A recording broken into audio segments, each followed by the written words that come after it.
Revelasyon, Tony Fowler nilabas na ang baho ni Rob Moya matapos ubusin ang yaman at pera niya bago sila maghiwalay. Tila hot topic sa mundo ng showbiz ang Filipino actress at rapper na si Tony Fowler matapos nga nitong ibunyag ang di umano'y panghihimasok ni Rob Moya sa kaniyang kayamanan. At isang la nito ang kaniyang mga gold nang wala umanong pahintulot mula sa kaniya. Matatandaan isa si Rob Moya sa naging ex ni Tony Fowler, ngunit hindi naman sila nagtagal nito at tuluyan nga ding naghiwalay.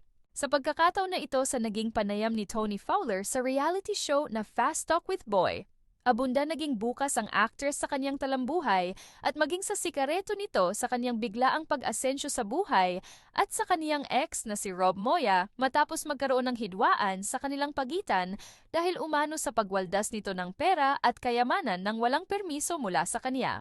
Ayon kay Tony, "Actually, Tito Boy, hindi ko in-expect yung nangyayari sa amin ngayon.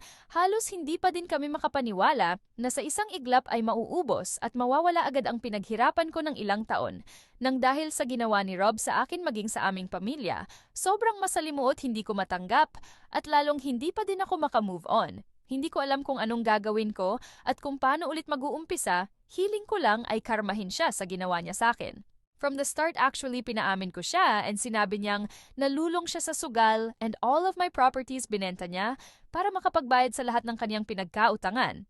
And that's point, kailangan niyang pagbayaran ng lahat ng ito. Sa kabila nito mapapansin nga din sa Instagram account ni Tony na tuluyan na nitong in-unfollow ang kaniyang ex na si Rob matapos pumutok muli ang issue na ito. Samantala sa hot issue na ito, ay usap-usapan nga din sa mundo ng showbiz ang biglaang pagtatago ni Rob ngayon at maging ang mga social media accounts nga nito ay naka-private na rin upang makaiwas sa issue at ibabatong paratang ng mga netizens sa kaniyang ginawang kamalian.